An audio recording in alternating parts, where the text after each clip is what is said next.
I sold my Civic, and I should probably explain why.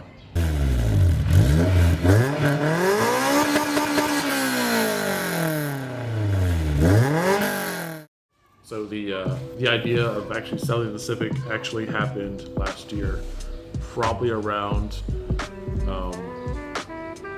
August and September.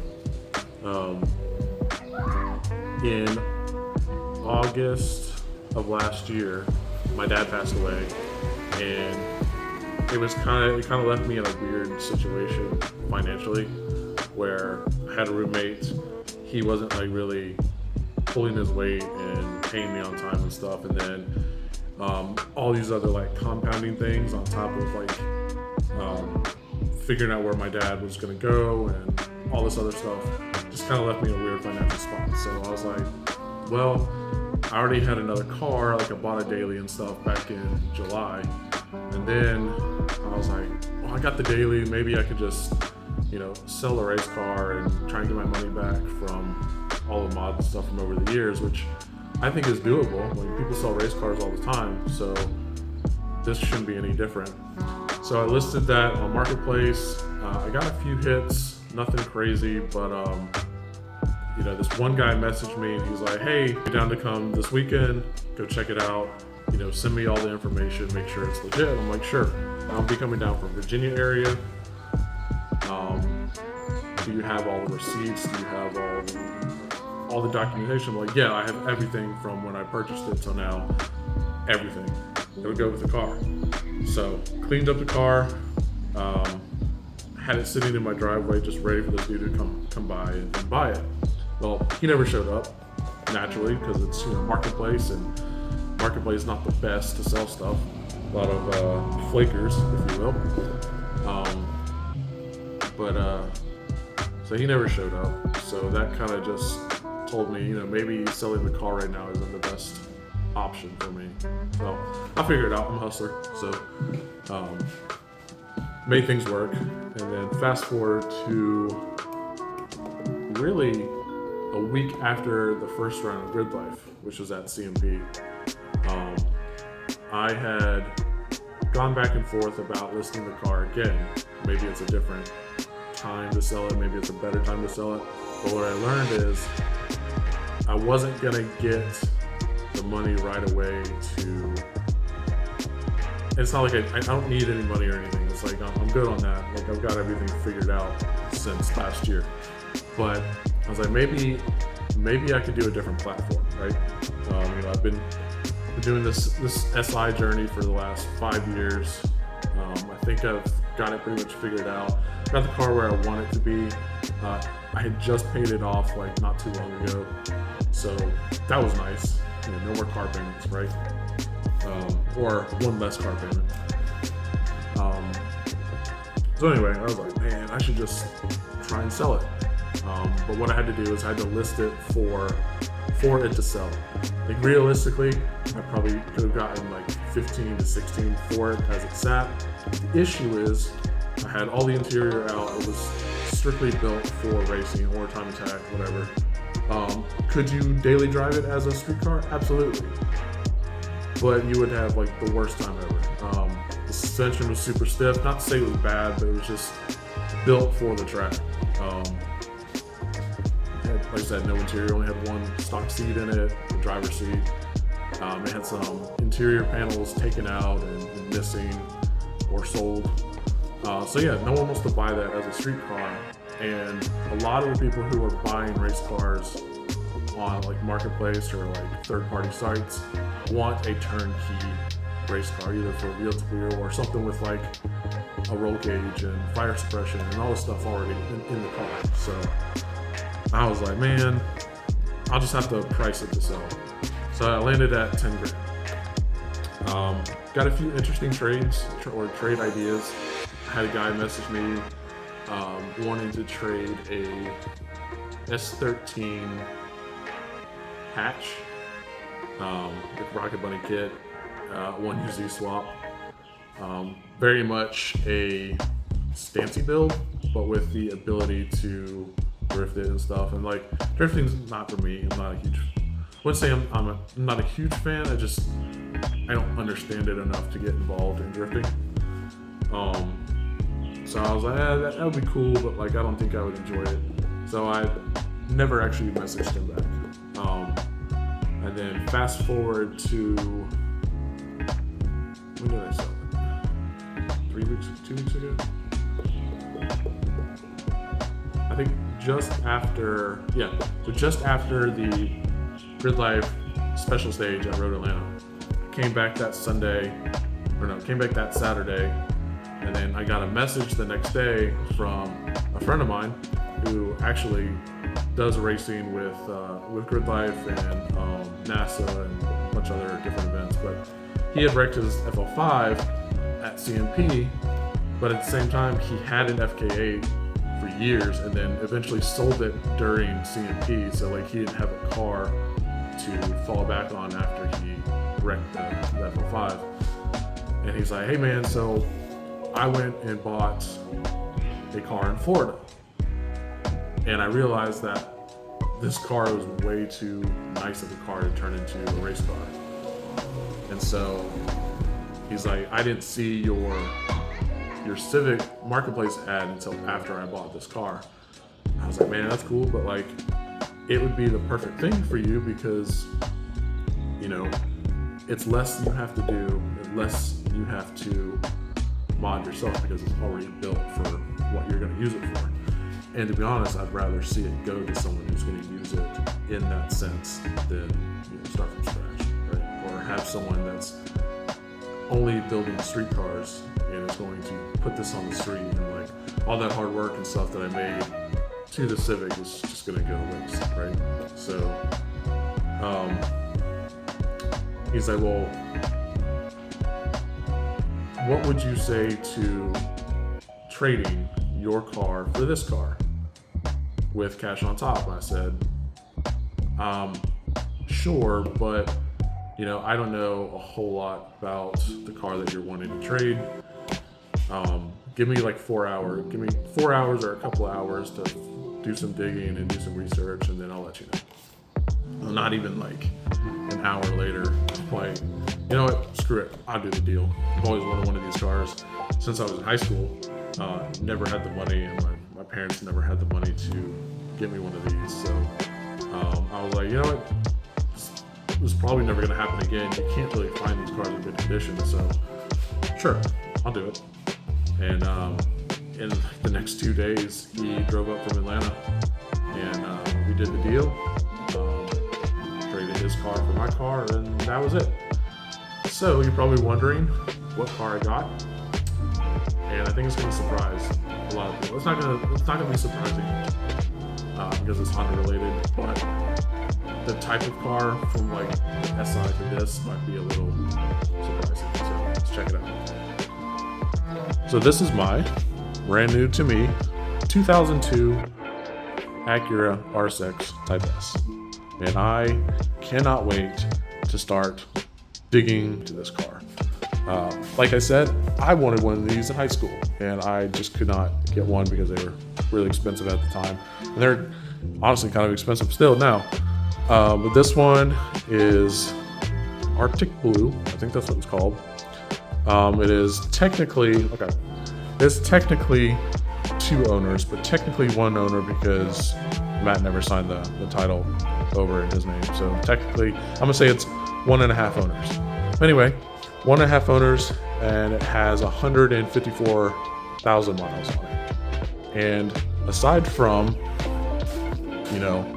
the clear coat fade that is prominent on pretty much any Honda ever, especially from this era, you cannot get away from this unless you garage keep the car or have replaced it at some point and fixed it at some point. But honestly, this isn't bad. Being a Florida car, this is probably typical. All that heat and sun just bakes the clear coat, and over time it just makes it look really ratty and stuff. But honestly, that is the worst part about this whole car, paint-wise. The mirrors are a little chewed up, but that's not bad. It's probably to be expected. And honestly, this front bumper is not bad either. It does have some nicks and stuff here on the hood, but that's easily repairable. Molding, I'm sure hopefully I can find some replacement molding for this. If not, I'll just sand it down and paint it black.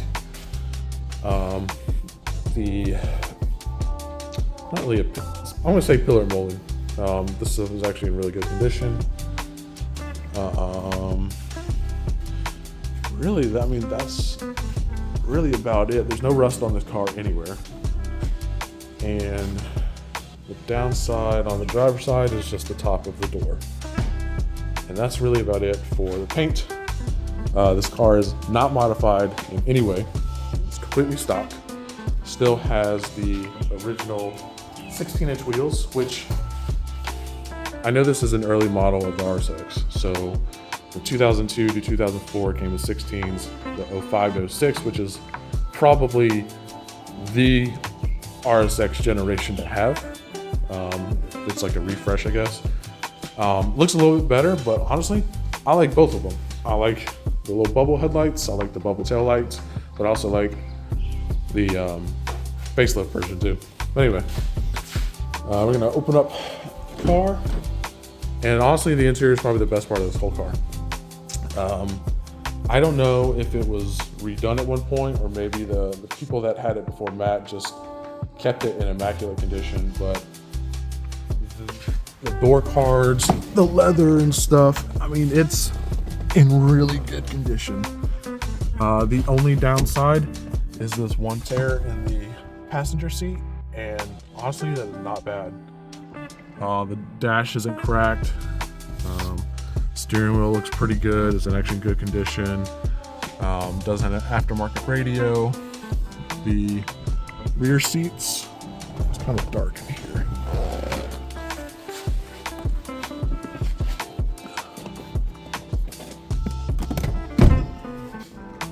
It's hard to see, but the rear seats have no rips or tears in them, and it is just flawless in here.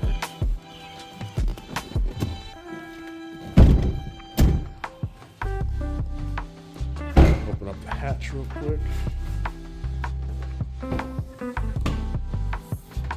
Flawless. Even still has the full-size spare with a subwoofer in the middle. I don't think it can get any better than this.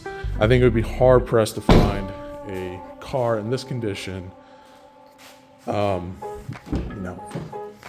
2000s. I think I got a good deal.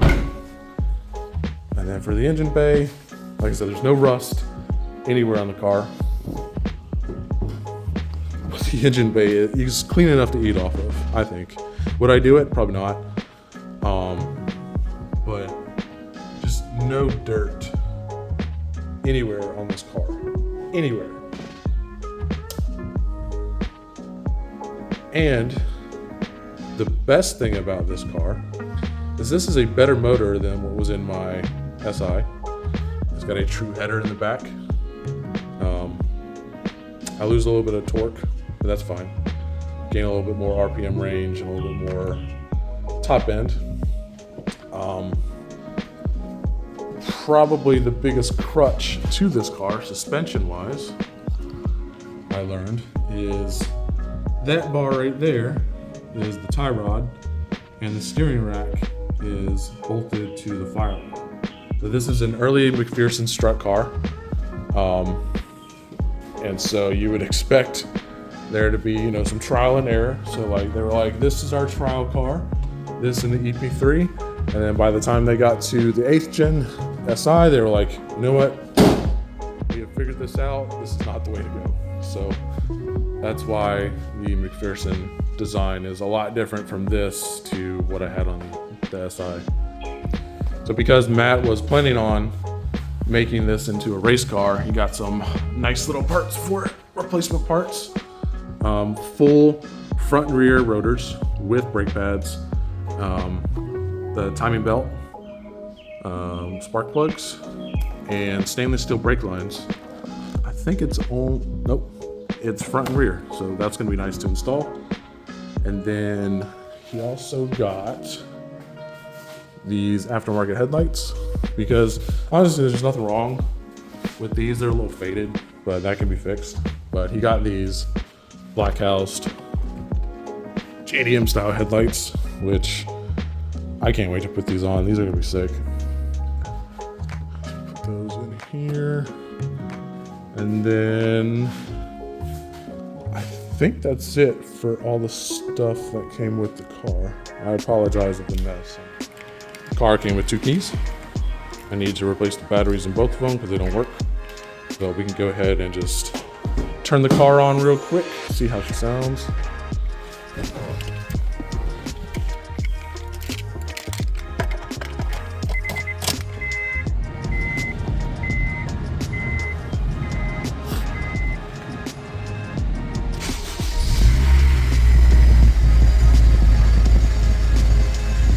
A little bit of belt squeal, but it's not terrible. It'll go away once it's warmed up. AC blows really cold. Actually, it's colder than any car I've ever owned at low speed. I have to either turn the heat up or turn it off because it freezes me out every single time. It does have a check engine light, but that's for an EVAP issue, which I'm not really worried about. Luckily here in North Carolina, anything after 20 years old doesn't require emissions, and then at 25 years old, I think it qualifies for a old car registration, I think. Don't quote me on that. I've been here my entire life. I've only had 1 car or 2 cars that have been this old. So, like I said, don't quote me.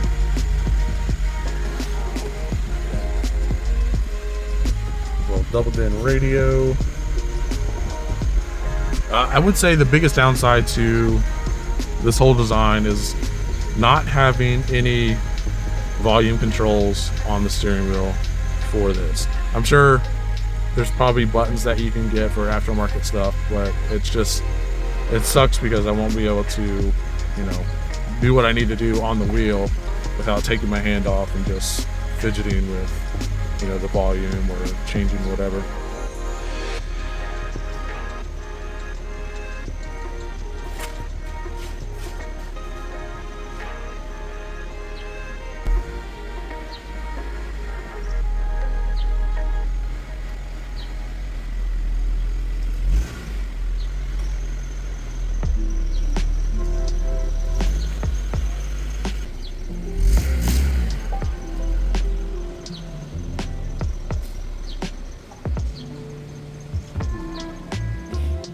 So if you don't follow me on Instagram, you would probably realize that there's another car that I have, which is the 2026 Honda Civic Sport that I got as the daily because I was having issues with the SI back in July of last year. And honestly, it's been a phenomenal daily driver. It is a lease. However, I plan to buy the lease out at the end of the next 2 years. And like I said, it's just comfortable. Comes with a warranty. You get 2 free oil changes. Did modify it just a little bit, but nothing terrible. This car you probably won't see on the channel as much for mods and stuff, but I did lower it on some H&R Super Sport springs, and then I bought a set of ratty Koenig hypergrams because me and Koenig go way back. But it was only proper to put a set of bronze 18 by 9.5 plus 35. I think they're plus 35s. They, like I said, they are ratty. They are chewed up. Well, they were chewed up before. One of them was damaged beyond repair, so I had to order a new one. And then I lent my car to my sister for a weekend, and then somehow all of the wheels now had new curb rash on them. But like I said, it's just strictly a good daily driver, and it's not going to be modded at all for the next 2 years. This is pretty much how I want it to look. Obviously got tint on there, got a dogfight banner on there, but that is about it. All the money and time and effort will now go to this car, and I can't wait. In fact, I have parts coming for this car. Hopefully on Tuesday of next week. Got some wheels coming for it, and I cannot wait to show you what I got. I will not be doing white wheels again. Let's see. As far as the plans for this car, is mostly going to be a street car with the ability to be able to track it in the future. It's not going to get crazy two-way suspensions on here. It's just going to get mods that are tasteful and very period correct. It's not going to be an OEM Plus build, but it's going to be very period correct with a modern flair. And that's about it. Like I said, I can't wait to start diving into this car. And you let me know in the comments, did I do a good trade? The SI for this, or should I have stayed with the SI and made it super crazy? Let me know.